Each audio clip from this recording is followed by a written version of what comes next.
Tonight on Joy News Prime, customs officer whose vehicle was rammed into by a Land Cruiser carrying Deputy Minority Chief Whip Muntaka Mubarak and his deputy claims he caused the accident. Somebody did not observe traffic. Then it was rather the person who ran and jammed into me from behind. And I'm suspecting because when they go to the barrier, nobody will stop them at the barrier, and so they were speeding. They were speeding from behind. That is how come they ran into me in that manner. Or probably they were using the middle section of the lane. He also speaks of how he was left for dead by the ambulance crew that arrived at the scene. Consciousness. So at the scene, I don't know what exactly happened, but I was informed that they put branches of leaves on me, thinking that I was. We'll be getting a reaction from the National Ambulance Service. The Aviation Minister has announced to Parliament that the U.S. military is now using Terminal 1 as a logistics-based courtesy military cooperation agreement signed between the two countries 2 years ago. Rented out the ground floor of Terminal 1 to Maritime Aviation for use as a logistics operations center for a period of 15 years.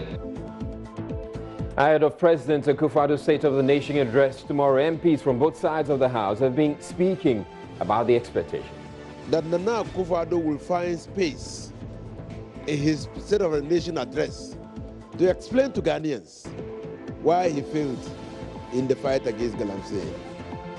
In business, Ghana Stock Exchange to begin trading municipal bonds by the end of 2020. We'll do to try and get our municipal authorities to issue bonds. But we need to explore further to find out whether there are any legal impediments in the way. I'm Israel Lion. Joy News Prime comes to you live from the Joy News studio. Akko Community here in Accra with digital address GA099-2539, where we're celebrating 25 years of fearless journalism. Stay tuned in.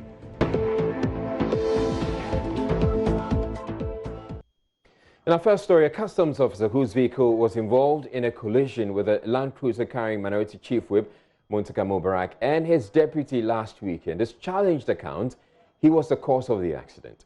The BMW saloon car of William Isiakwe Champon was rammed into on the side by the MP's vehicle at Kubiase near Jusu on the Accra-Kumasi highway last Saturday morning.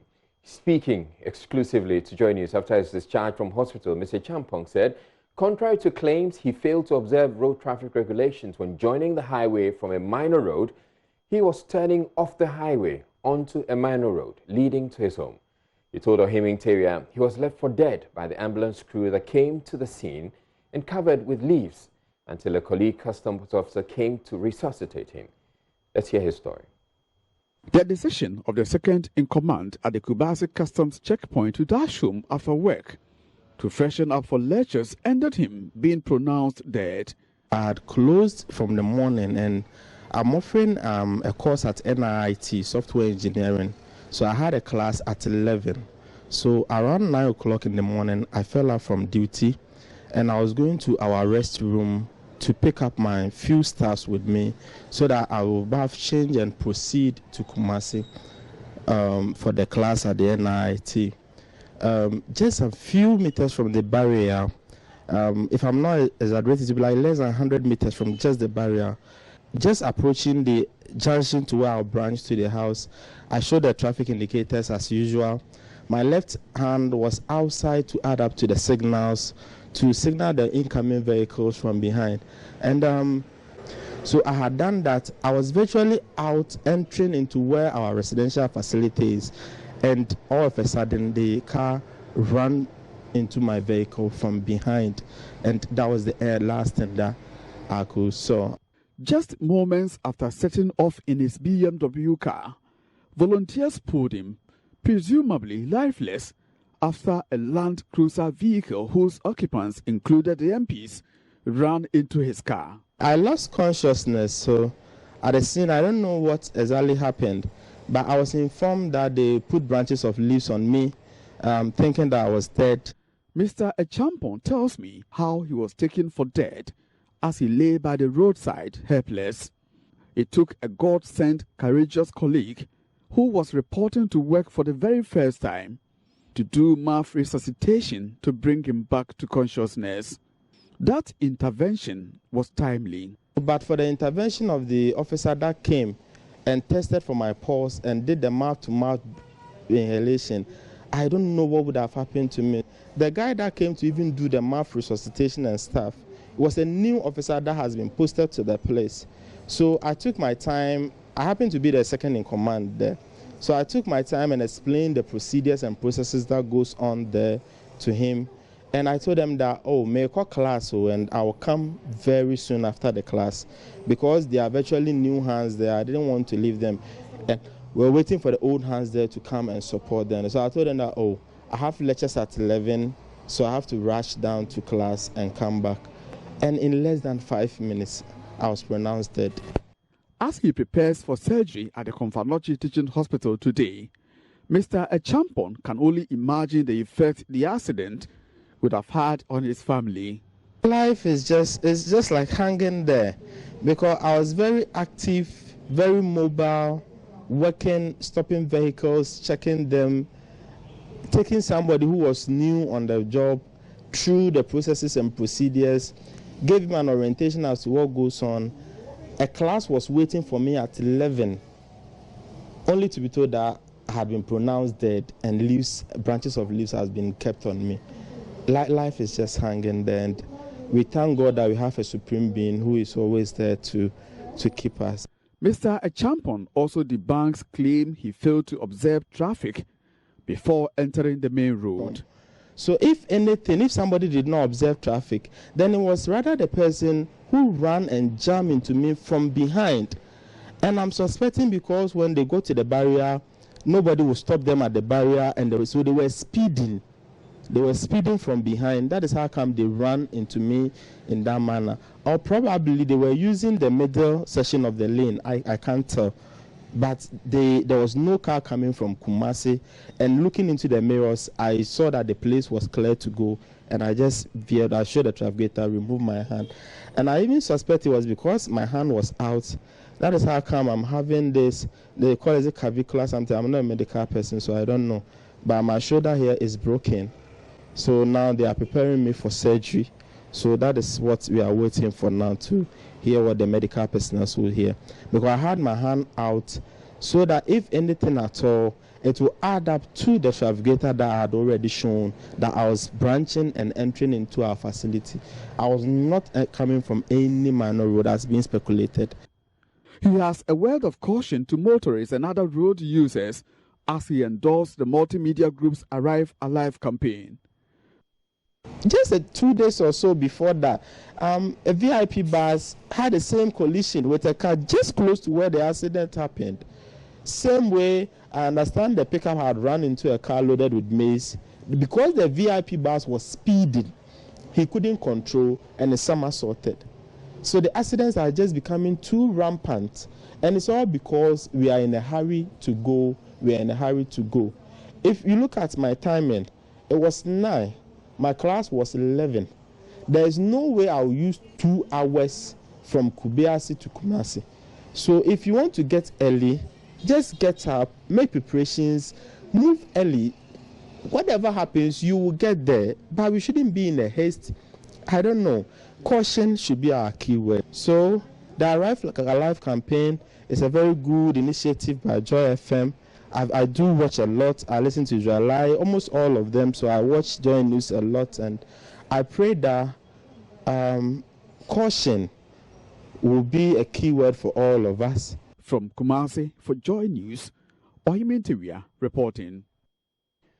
All right, and we're focusing on the story, obviously, because of our Arrive Alive campaign, even as we preach that people should drive cautiously and be disciplined on the roads. Would also want to ensure that the ambulance service is available should there be accidents. And we're thankful that in this particular accident, no life was lost. We're joined on the line by the Professor Ahmed Nuhu Zakaria, who's the Executive Director of National Ambulance Service. We're getting a reaction from him as far as this accident is concerned. Thank you very much, Professor Zakaria. So what is your reaction to what the accident victim has had to say? Essentially, he says that he was left for dead, even though ambulance crew were at the scene.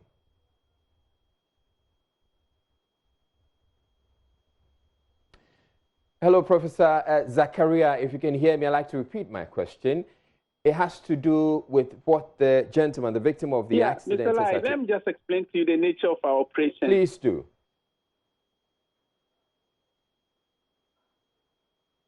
Please do, Professor Zakaria.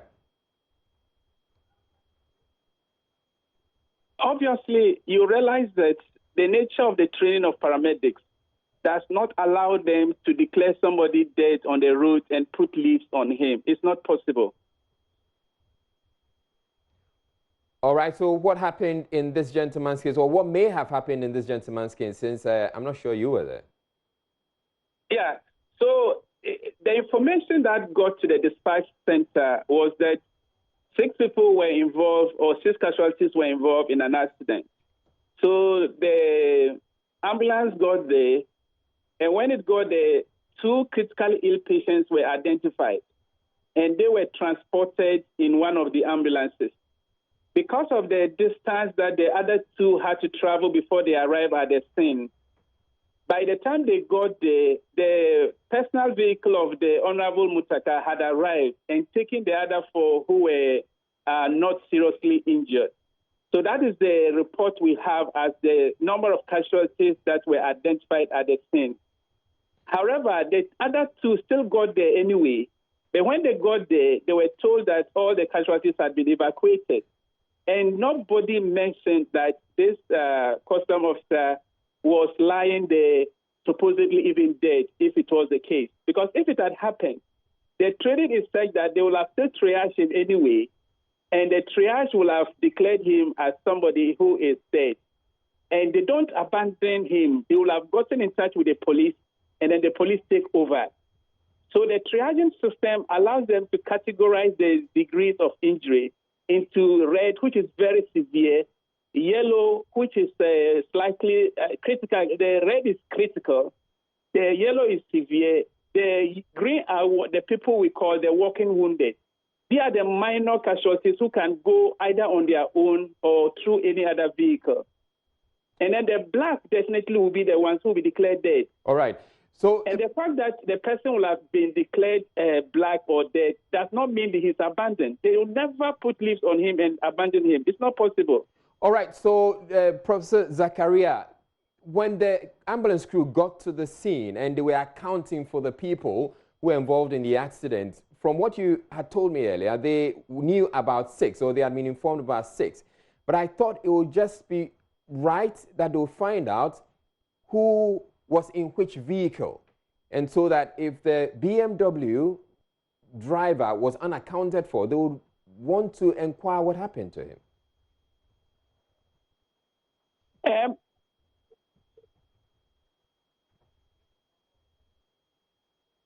Hello, Professor Zakaria. Yeah, Mr. Lai, you realize that when there's an accident like that, the passers-by as good Samaritans will also try to intervene to support in terms of helping to get the people to the hospital. And that's how come the other 4 who were not seriously injured went through the vehicle of the Honorable MP. And the other critically ill who were identified by the ambulance crew went with the ambulance. It is most probable that the custom officer will have gone with a different vehicle, which was neither the ambulance nor the vehicle of the Honorable MP, you understand? And so the ambulances will arrive, and depending on what they find at the scene is what they treat. So if they are not aware of him, obviously they wouldn't have been able to intervene. But what I'm trying to set as correct record is that no ambulance crew attended to him and put leaves on him. That's not the nature of their training, sir. So I'm still trying to establish what would have happened here. Are you saying that the ambulance crew came there and they took care of the 6 persons and they did not try to find out who was in the other vehicle, which is the BMW in this case? Yeah, so this is what happens. So normally a call will have been put through to the dispatch center, and definitely they will tell them that there's an accident, okay? So when they arrive, they will definitely try to find out who the casualties were. But in this case, because we were in constant discussions with the Honorable MP who did the call, we were able to get details of the number of casualties involved. And what we were told was that there were 6 people involved, but we didn't have details as to which vehicles they belonged to. So they got there, 2 were critically ill, who were transferred by the ambulance. Then the other 4 went with the Honorable MP's vehicle. We were not told about 7 people, and we didn't know that there was a 7th casualty, and that's the reality. Professor Zakaria, I'm asking, what learnings are you taking from this? Because obviously there appeared to have been a gap where the ambulance crew got to the scene, they accounted for some passengers, and they apparently left behind 1 passenger who was even probably more critically injured.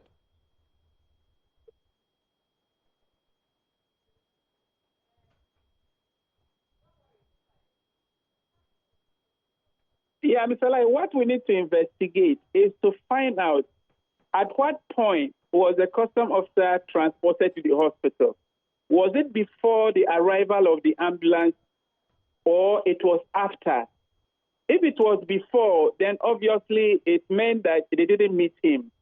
If it was after, then it means that calls for more investigation to find out what really happened. All right. Professor Zakaria, will be waiting for the outcome of the investigations you're talking about. Thank you very much for your time, though. But staying with our Arrive Alive campaign, when 22-year-old Crystal Nelson spoke with her mother on the phone 4 weeks ago, little did she know that was going to be their last conversation. The level 300 student did not get to say why she called because her mother promised to call her back when she got to her destination in Accra. It turned out she never made it. 51-year-old Doris Nelson died in a car crash 5 minutes after that phone call and was buried over the weekend. Maxwell Agwagwa was there to report on one of the many lives that have been snuffed out in the numerous accidents on the country's roads as part of our Arrive Alive campaign to get motorists to come to terms with the harsh realities of their misconduct behind the wheel.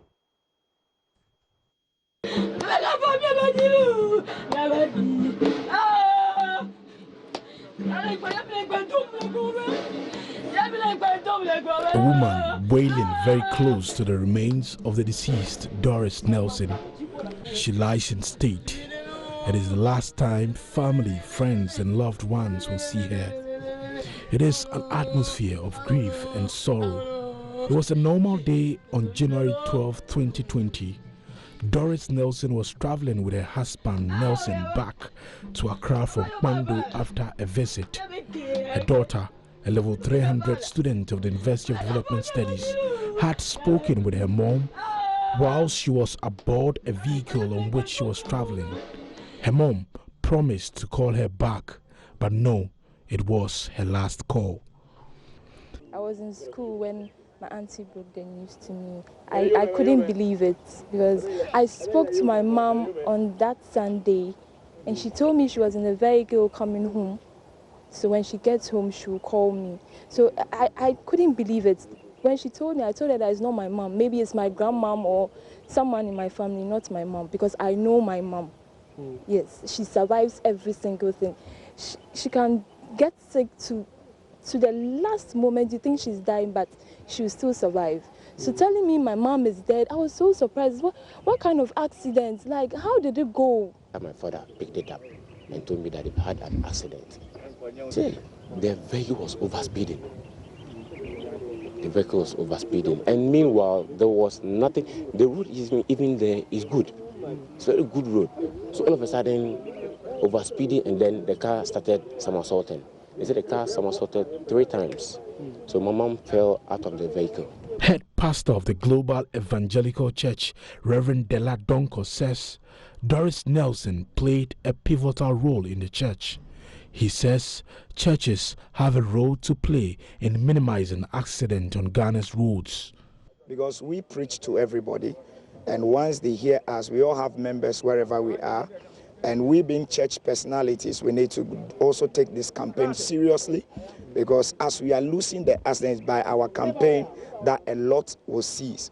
For instance, our drivers who drive carelessly, some of them are drunk, Some of them, in other words, also overspeed because they just want to get there on time. According to eyewitnesses, the driver was attempting to dodge an object on the road. In the process, the vehicle somersaulted many times. The deceased, who was not in a seat belt and sitting close to the window, was forced out of the vehicle. Her husband only survived because, according to him, he held onto another seat in front of him. You're watching Journey when we're taking a river still ahead in the bulletin. Ghana Stock Exchange to begin trading municipal bonds by the end of 2020. That's up in business. One of the things that we'll do to try and get our municipal authorities to issue bonds, but we need to explore further to find out whether there are any legal impediments in the way. Stay tuned in. We'll be back in a bit.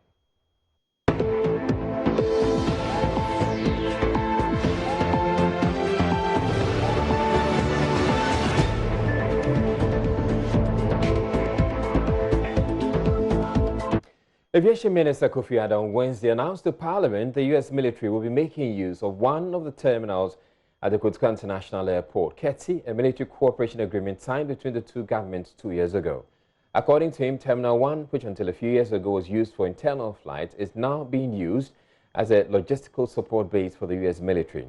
He explains Magdan Aviation has signed an agreement with the U.S. military to provide those services.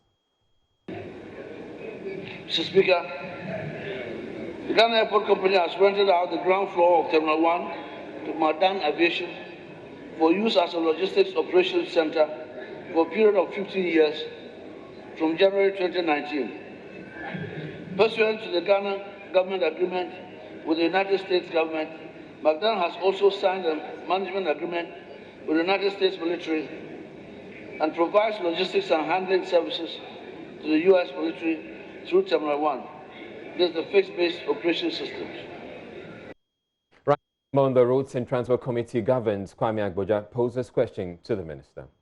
Mr. Speaker, my first question is to ask the Minister whether his ministry is party to this agreement between the ministry, the United States military and Magdan, simply because the facility belongs to Ghana Airport Company Limited, which is under you. Are you party to this agreement?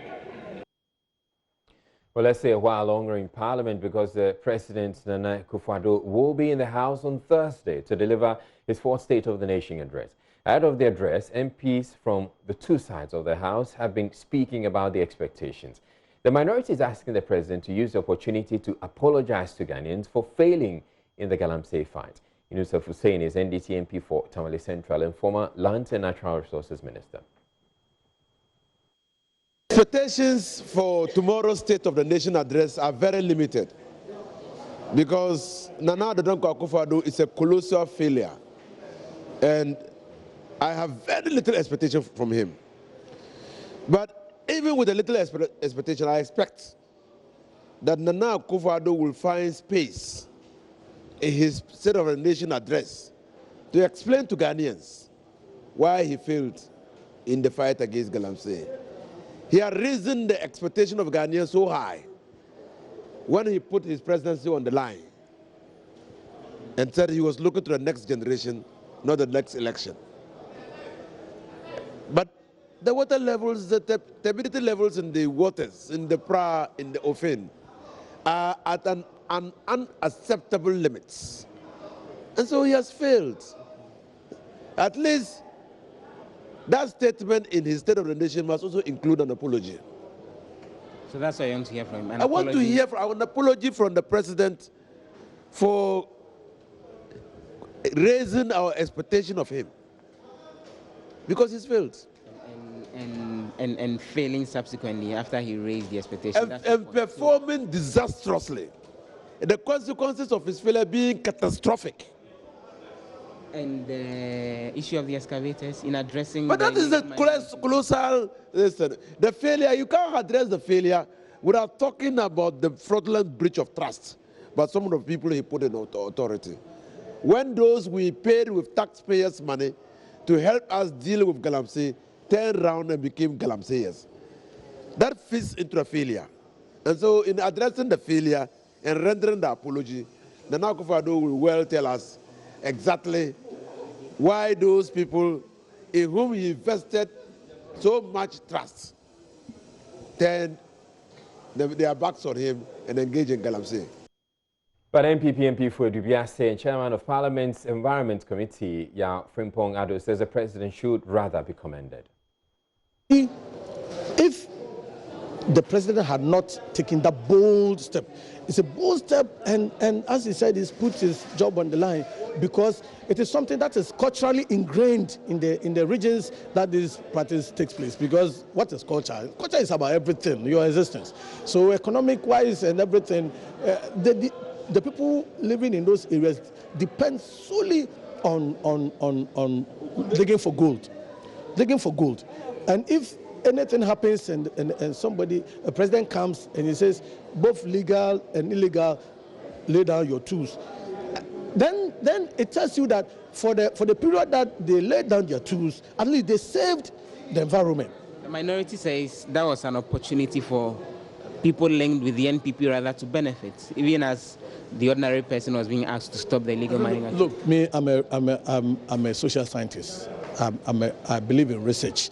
So normally I don't come out with certain sweeping statements at all without any basis. What research did they do to say that to conclude that the NPP people are benefiting from this one? So that for you, illegal mining has stopped as compared to what the minority is saying that is still ongoing. I wouldn't say it has stopped completely.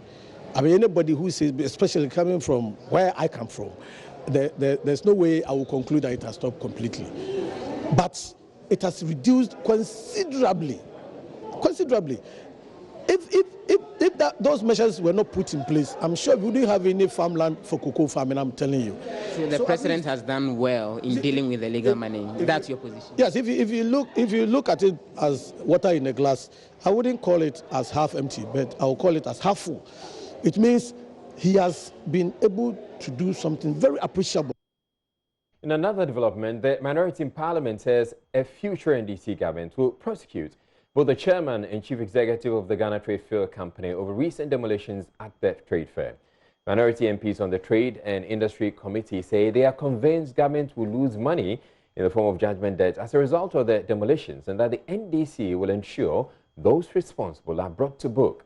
Deputy Ranking Member on the committee, Yusuf Suleiman, told journalists after a visit to the site Wednesday the Trade Minister will be summoned to Parliament over the distraction. Clearly, we all hear the President say that he's embarking on what he refers to as 1D, 1F, and which all of us support. And if it's the way to go, that you destroy people's businesses because they belong to political party A, what happens if political party B comes and also decide to go this path? Where are we going as a country? But don't forget that in 2021 onwards, when there's a new government, people will pay for whatever wrongs that they would have committed. Those officers who supervise this demolition, if government is taken to court and if judgment debt is paid, it won't just be paid, but those who would have supervised this wrongdoing, this impunity, should pay for it. We're taking a break here on Joy News Prime. Up next, we bring you business news with Sandra Fenn. Stay tuned in.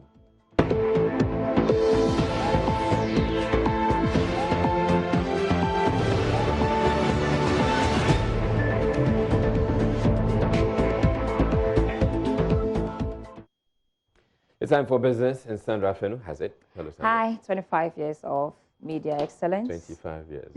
Great to 25 see. years. But have you heard of journalism? Yeah, you're number one. Have you heard of municipal bond before? I still have. And I guess you know what that means. Well, the stock exchange is saying that they want to introduce that so that the assemblies can get some money for developmental projects. It sounds like a nice idea, but the municipalities and district assemblies should be able to raise money first of all. Well, let's hear what they have to say. Celebrating 25 years of media excellence. My name is Sandra, and I'm up, and as always, I'm here for business. The Ghana Stock Exchange is set to engage local assemblies on issuance of municipal bonds. This involves raising funds from financial institutions for targeted projects in their localities. This move is part of plans to reduce the burden on government's budget. Chief Executive of the Ghana Stock Exchange, Eko Afeji, told Joy Business his outfit has begun an engagement with assemblies to ensure the necessary challenges are cleared before raising the bonds. After showing a positive performance last year, the market is hopeful of improving upon its performance by getting district assemblies and key state institutions to use the market in raising funds for infrastructure projects. According to the Chief Executive, Eko Afeji, the management of the Ghana Stock Exchange will be engaging various municipalities to help with their balance sheet. What we are saying is that it will be interesting, and I think it will be one of the things that we'll do to try and get our municipal authorities to issue bonds. But we need to explore further to find out whether there are any legal impediments in the way. Don't forget, do they keep books properly?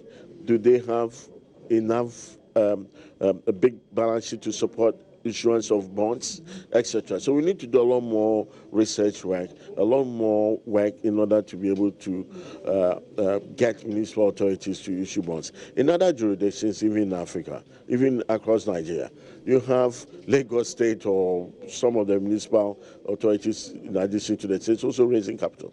He also disclosed that the integration of the West African Stock Exchange, which is championed by ECOWAS member states, will help businesses expand their sources of funding.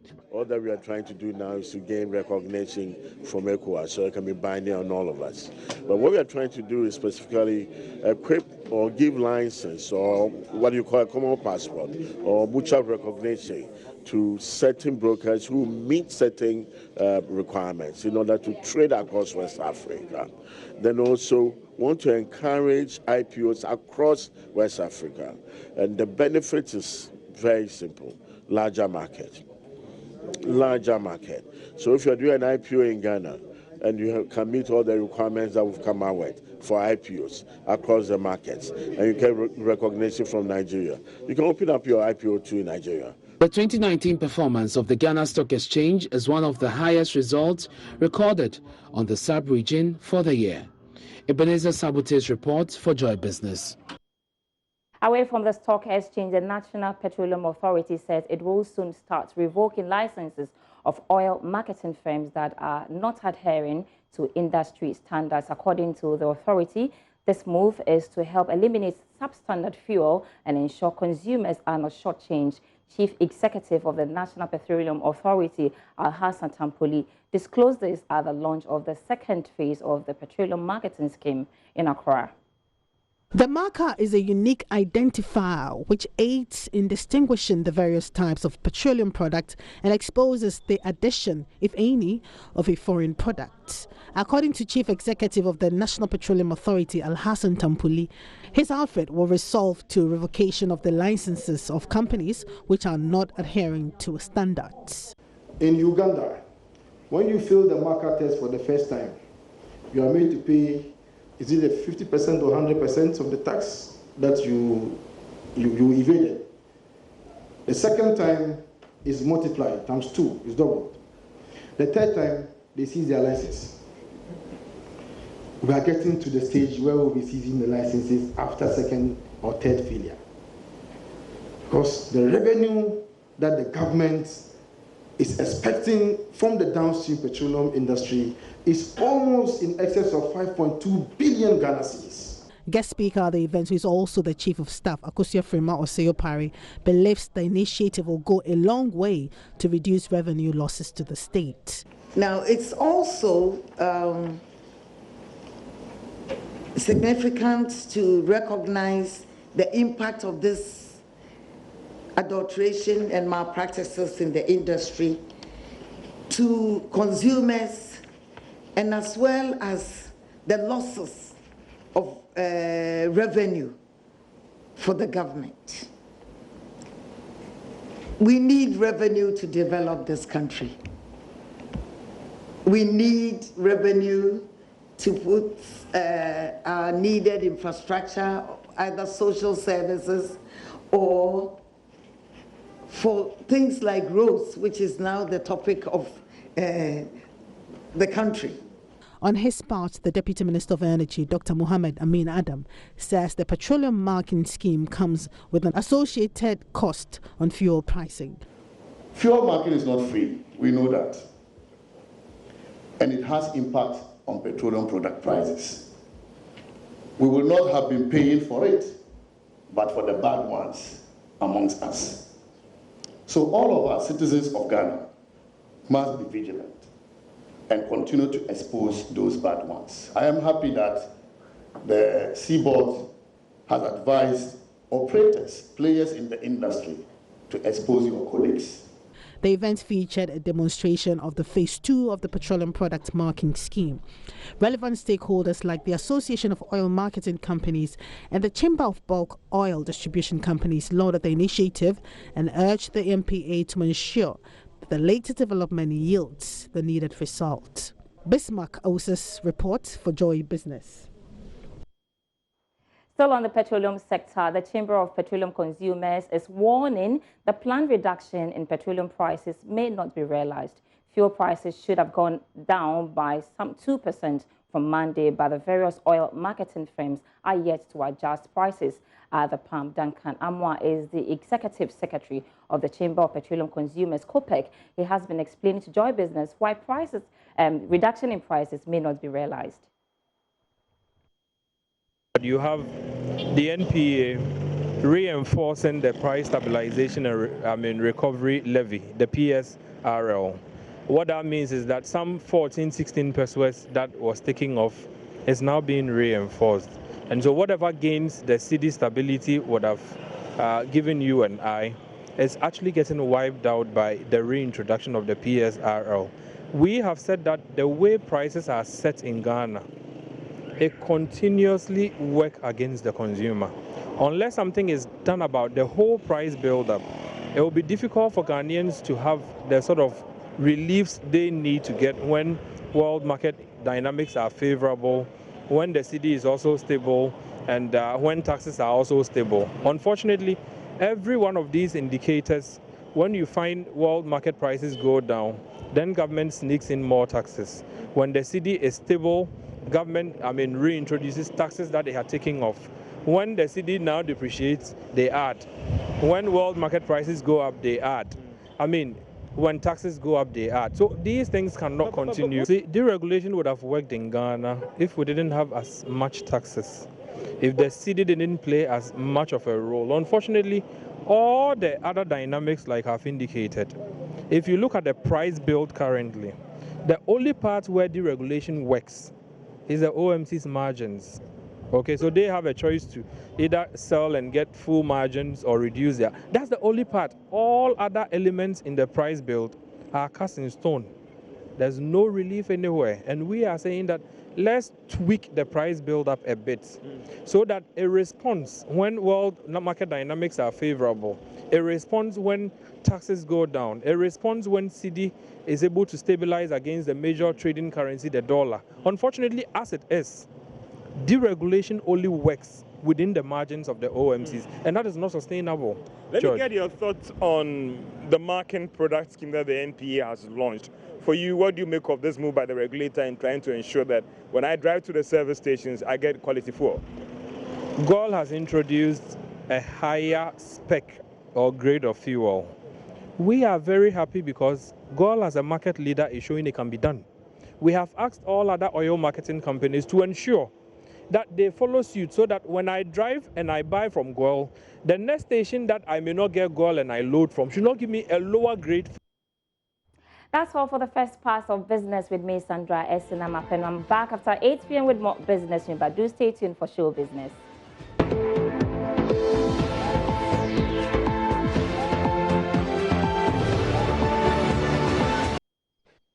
Court has dismissed an application filed by lawyers for NDC National Chairman Samuel Ofosu-Ampofo seeking to put his trial on hold. Justice Samuel Isiedu Wednesday ruled that the application does not raise any serious issues of fact or law requiring that the court holds proceedings. The first prosecution witness, Benjamin Osei-Ampofo-Ejay, a broadcast journalist with the crowd base at Dome FM, had denied his police investigation statement as well as his witness statement presented by the prosecution. Despite opposition from the defense lawyers, the court admitted the statement into evidence, saying once Mr. J confirmed it was a signature on the document, it remained valid. Court correspondent Joseph Akable was in court as Justice Isiedu Wednesday ruled that halting the trial will lead to an unnecessary delay of the trial. Here's his report. Lead counsel for Mr. Ampofo Tony later had urged the court to reject the statement, saying it was not authored by the witness. Trial judge Justice Samuel Esiedu dismissed the objection and admitted the statement, saying the statement was signed by the witness, thereby making it valid. Mr. Letha to orally urge the court to halt its trial due to his pending application at the Court of Appeal. Chief State Attorney Siama Sampon opposed the application, saying nothing bars the court legally from proceeding. He also stated that the statement had been in evidence since the state filed all documents it intends to use prior to the start of the trial. He insisted Mr. Ampofo waived his right to appeal when he failed to object to the statement during case management conference. Justice Samuel Esiedu dismissed the application to stay proceedings, explaining it will unnecessarily delay the trial. The lawyers then made an application saying they are entitled to 7 days to appeal the court's decision. Justice Esiedu dismissed the request, saying the 7-day rule applied to civil cases. The state prosecutors, however, considered for an adjournment after the second ruling. This was after a defense lawyer, Dr. Bamba, had described the decision by the judge as novel. He asked for an adjournment, adding that availability of the judgment will inform their next line of action. The case has been adjourned to February 27. President Akufo-Addo will on Thursday be delivering an account of his stewardship in the past year as he rounds off his first term. That certainly includes his campaign promises, key amongst which is the establishment of a factory in each district. We take you to the Oti region, where 2 years after the sword-cutting ceremony by the Minister for Food and Agriculture for the construction of a multi-purpose agro-processing factory at Jasikan, there isn't much to report. Correspondent Peter Seno reports the site is currently overgrown with weeds. So after the pomp and pageantry sometime in October 2018, that is about 2 years ago, to cut sod here for the construction of a factory for the Jasikan district as per the government's commitment to ensuring that there is a factory in every district. This is what is remaining as we speak as of February 2020.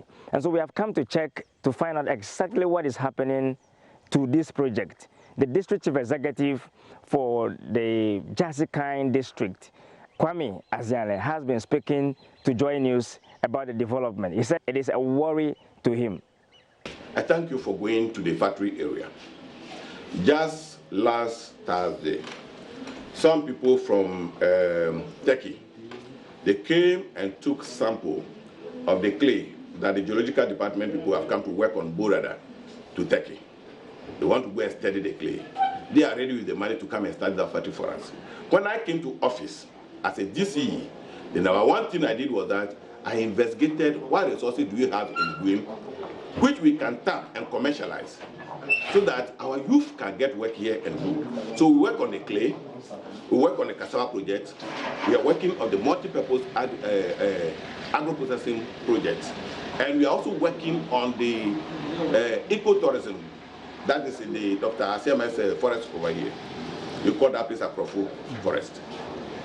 We launched the multi-purpose agro-processing plant in October 2018.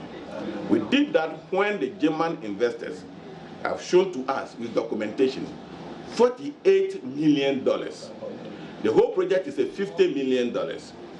They are asking the local promoters that if you say this factory is viable, then bring in $2 million seed capital. And you know, in Ghana, when you talk about $2 million, it's not a small thing. That is what we are fighting for. But as we speak, I'm saying that we are close to getting some money to phase out the project. We'll do phase 1, phase 2. Initially, we want to just go all at once. I can show to you in my office the land that we have gotten, 56 acres of land. Thanks to the chief and people of Jasikan, they gave all those lands. And the land is ready, we have made the documentation, everything is ready. Is that the same place? The place that we have gone to. The place that you say is becoming a forest now. It's true. I'm worried about it. But we are trusting and fighting to get that $2 million. If you cannot even get a whole $2 million, because we are facing the project, we started with the ginger phase. We just need less than what? 1 million Ghana cedis. Exim Bank will give us that money. Then we'll start with that phase. and then we'll bring the other phases along. From Jessica in the Oti region, this is Peter Sanu Addison reporting for Joy News. The CSO's cluster on decentralization and citizen participation group hit the streets today in a peaceful march to press home their demands for the passage of the Affirmative Action Bill. The bill, if passed, will, among others, ensure females and other marginalized groups get more representation in political decision-making. President Akufo-Addo in 2017 assured of government's commitment to work with Parliament to ensure a law in his first term, but that is yet to happen. Ahead of the State of the Nation address tomorrow, the group is urging President Akufo-Addo to fulfill his promise. Here's a report by Mami A.C. Nyamisha Thompson.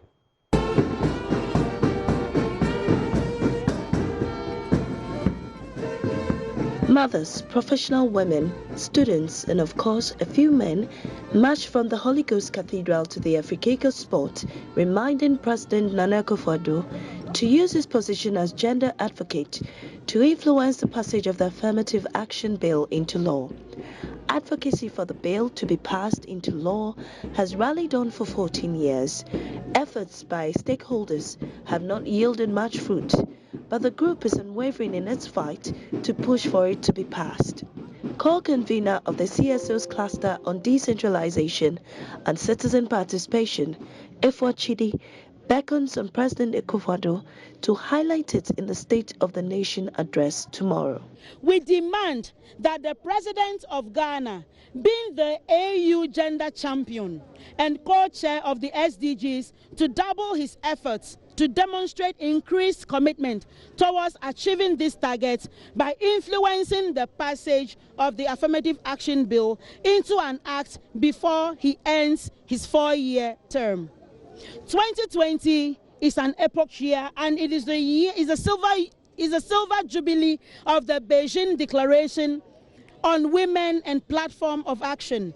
The best honor for Ghanaian women is to pass the Affirmative Action Bill into an act. A 77-year-old grandmother, Margaret Asem, tells me why she is passionate about the bill. Titinu, school. Was so bad or Costco, I won't find yeshi. Yanti yan Costco. Dabia Mukase na yewo. Yen Yadriani, Obanima qua yan copy. Na player yeba do me. Say no me, someone must say. Ni banu mo banu, minana no more banu. Omo de omo benya hoto. Yente nenu, many a blepa, semi ba. Net de here no ye back the catch Akufo-Addo. Now on ye maye. It's just a brado, ye player by a black, yet ye by honey, Obabia one sorry, Obabia one sorry, Nayanya, ye Kampomu, net there here no, Akufo-Addo on ye maye. Some of the participants of the march spoke with Joy News. Obabia is a sawunya ejuma papebi na ise. Se imema kwa is a say oba usu kobi.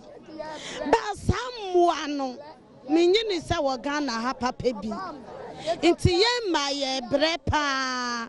Ya semni se omai Ghana se ye betimi asore na mema no ana Ghana penino. Obetimi asore na wetimi agina ama imanso kasa ebetimi aye ejuma kabeye yende. This work means a lot to me because I know if we do this, it goes to the government. Bills are going to be passed. Gender equality is going to be promoted. We are going to have more women in the government sector. And they are going to also help women in our day-to-day activities. You are going to see more women representatives who are going to fight for women rights and many other stuff. So I think this is a step in a good direction. But I believe there are women who are in the informal sector.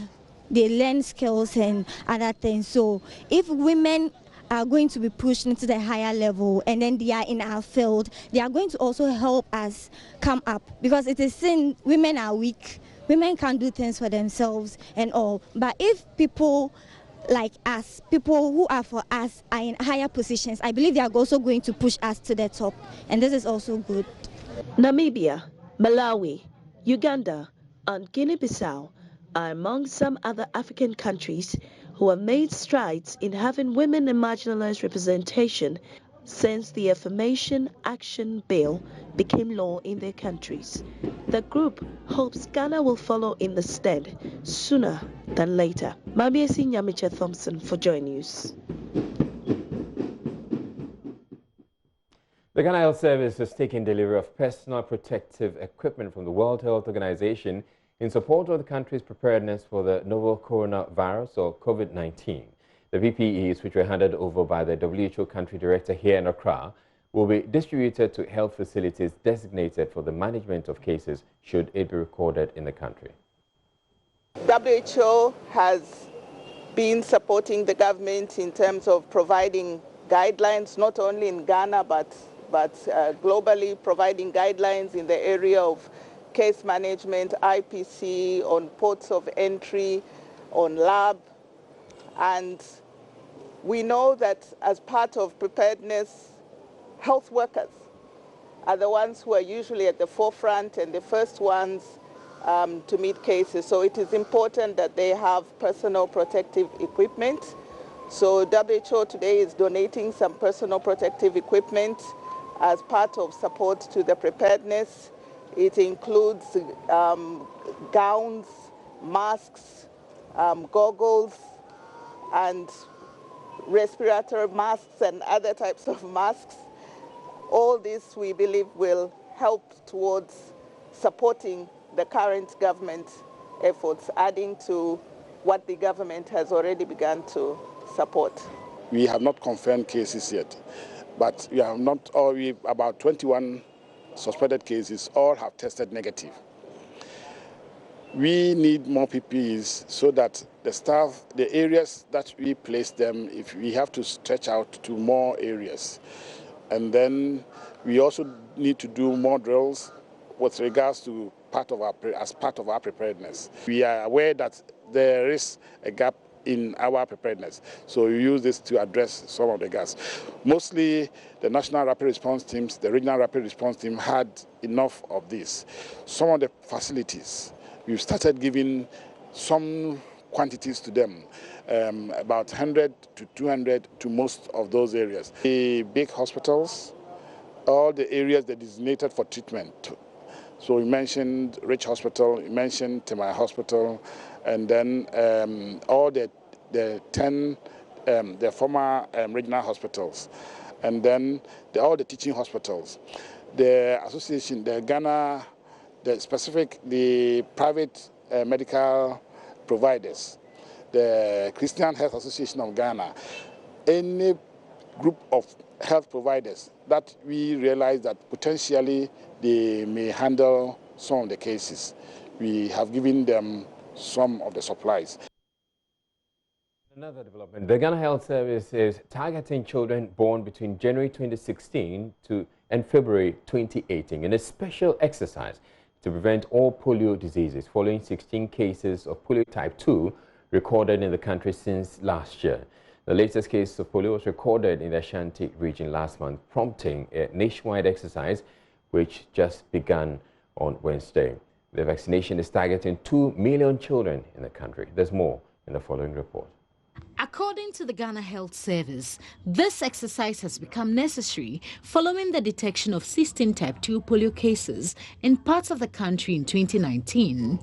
It was revealed that 14 of the children infected missed their polio vaccination. Over 2 million children in the country do not have protection against the type 2 polio virus, which can result in life-threatening conditions and also paralysis of the arms or legs. The exercise is to ensure that children are better protected from all forms of polio viruses and also to increase the immunity of children under age 5. Dr. Bedusa Akodie is head of public health at the Ghana Health Service. All the vaccine preventable diseases, including polio, if you are at risk and you don't receive the vaccine, the threat is there to get the disease. And with this, some of them have died out of it, some of them have been paralyzed. So just giving the opportunity for every child to be vaccinated, no parent, no caregiver should miss this opportunity, because the threat is real. Within this period that started in July last year, as many as about 16 children affected. That is just a lot. One child affected with paralysis is just too much. 1996, and the last wild polio within the country in 2008.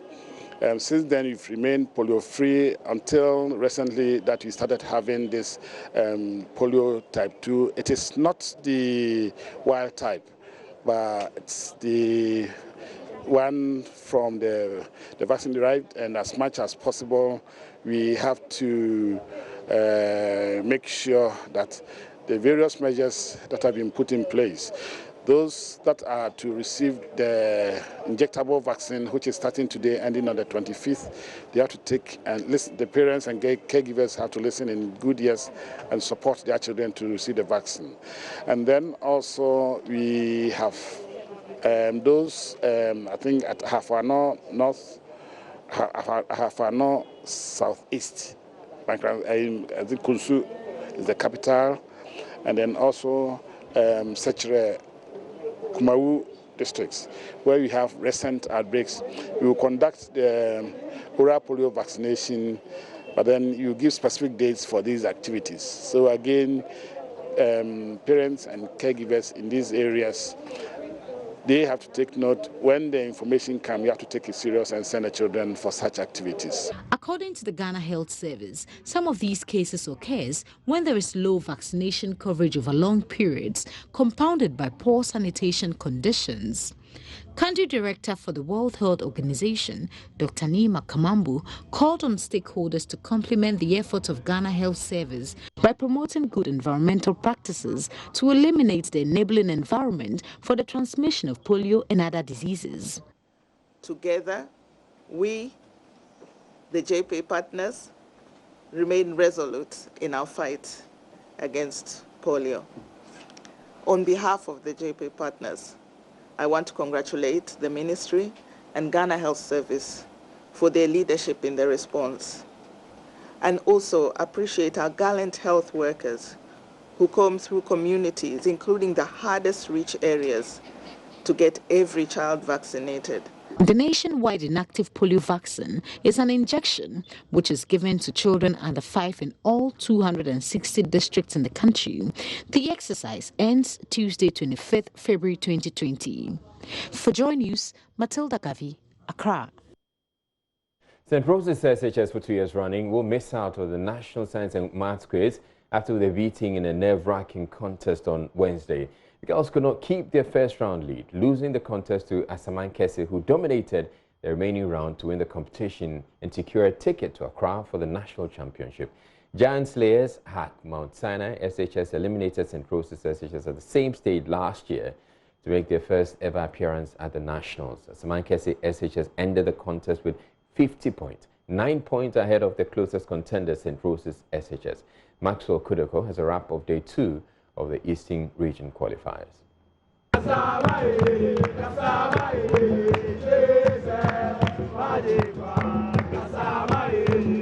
They appear very prepared mentally and in high spirit, with higher hope to emerge as Dragon Slayers. In the first round, St. Rose's and Asaman Kese Senior High School had same scores, but the latter exhibited their masculine prowess and dominated in the second, third, and fourth rounds, emerging victorious. An optical device. I have a shiny surface of which light reflects. Yes, St. Rose's. No, that's incorrect. The Slayers of the Dragon admitted having fears after balloting, but overcame the fear through hard work and perseverance. Here is the lead contestant from Asaman Kese Senior High School. For the first time, when we balloted and we saw that we met St. Rose's, there was some kind of fear because we knew for some time now St. Rose's have not been able to qualify for the nationals or the Science and Maths quiz. So we knew they were coming fierce at this time. But we gathered courage from our teachers and others, and we saw that they were a cool job for us, that we could calm them down in just some seconds. And by God's grace, everything was cool. This year, we have a different game plan. So for this year, I think we are going to the finals. We are going to the finals, straight into the finals. Meanwhile, the Dragon, which have missed out at the national contest for almost 4 years, believe they did their best. And Kuma Portia Adwa Sewa and Adu Lillian Ansa are contestants from the St. Rosie's Senior High School. Oh yes, we came with an expectation too. And yes, we had 41 points. And some schools won with 22 points. So yes, we expected to win. We lost with 41 points. And they won with 50 points. So yes, we are good. We could have won, yes. Are you disappointed? Yes, I am. I am so disappointed. But not in my girls, because seriously speaking, my teammates are very good. Oh, actually, nothing went wrong, but let's say our speed, yes. Some of the bonuses, the speed race, times you have the answer, then maybe the speed with which we will ring the bells is not very good, so it's our speed. So next time we work on our speed also. Tina Akosio Japan is a science tutor at St. Rosie's. She has a message for all students and stakeholders of the St. Rosie's Senior High School. Dear old students, old girls, I would suggest that they turn to their schools, especially those who ever went through this kind of quizzes, that they have to come back and then help in the training. In the 6th contest, Adontin Senior High School eliminated World Robotic winners Manfi Methodist Girls Senior High School, St. Michael Senior High School, Don Kokrom Agric Senior High School, and St. Francis Senior High School. Maxwell Kodaka report from Odumase Krobo.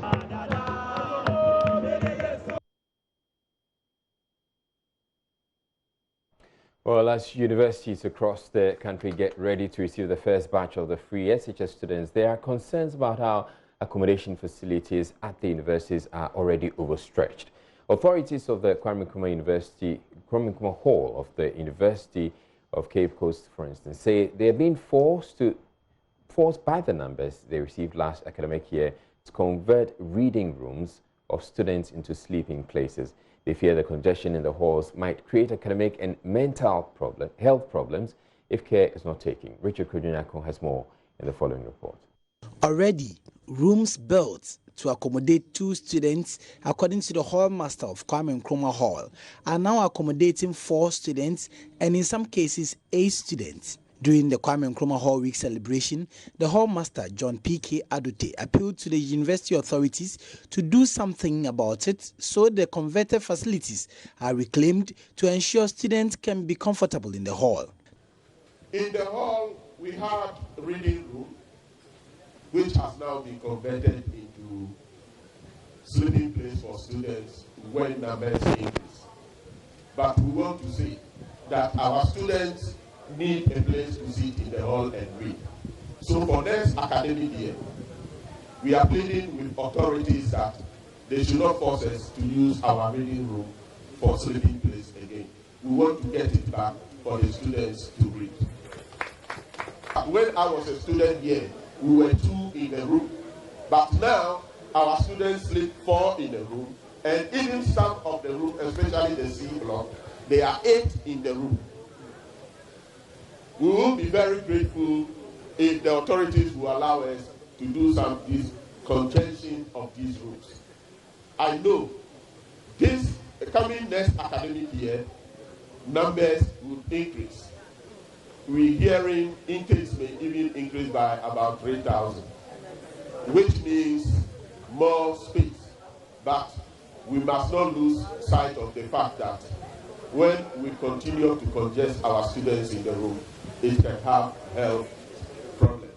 The Kwame Nkrumah Hall master is also asking the university authorities to help fix the accommodation issues to make students live and learn on campus in comfort. My main suggestion to administration would be that we have a lot of hostels around, but the standards of living in the hostels are not up to a good standard for our students to stay there. So if management can set up committees to go around and see hostels and then discuss with the hostel managers the kind of standard we want in the hostel for our students to stay in, so that students who will not have space in the hall will go to those hostels and still be comfortable as if they are in the hall. Hall president of Kwame Nkrumah Hall, Akwai Insedu, explained how difficult it has been for students without the reading room in the hall and added his voice to that of his hall master.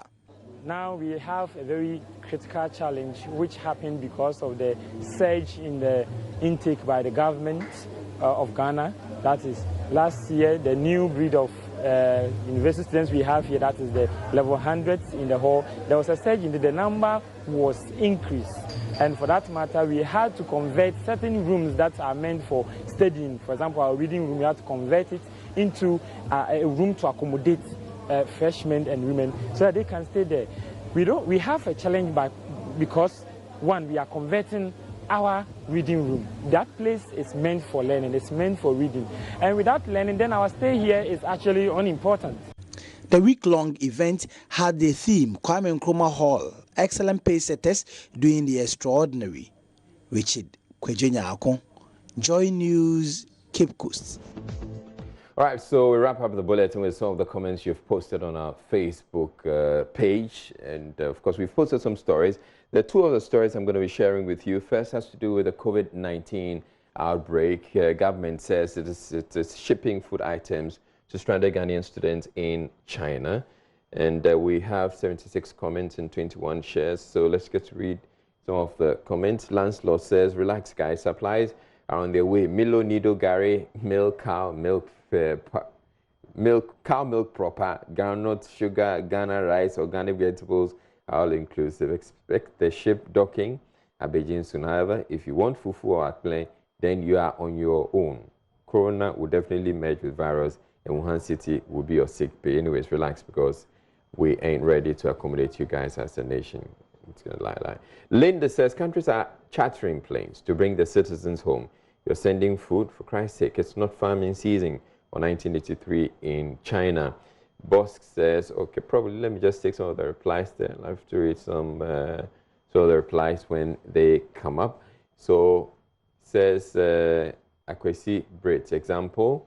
Kinsley says, Linda Finn, do you even think of the dangers it poses to the country if just one infested person gets here? We'll all be dead in an hour because we can't manage it. Linda comes back and says, Kinsley Minta, it's sad, but not an excuse. Whatever other countries are doing for their citizens, Ghana can do same or should be able to do.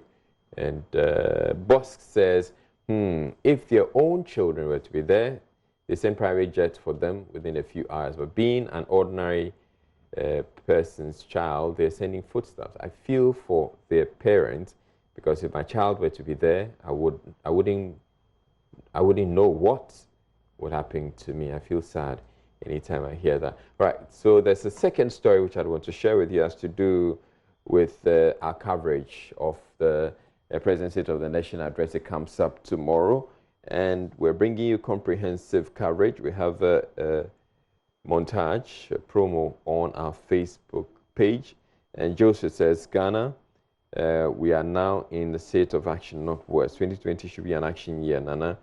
And Nash says, we salute you, Mr. President, for the good work you're doing for the good people of Ghana. With God's guidance, we know you can do more. We pray that you live long to serve Ghana for another 4 years, because for the 3 years in office, you have laid a solid foundation for Ghana. All right.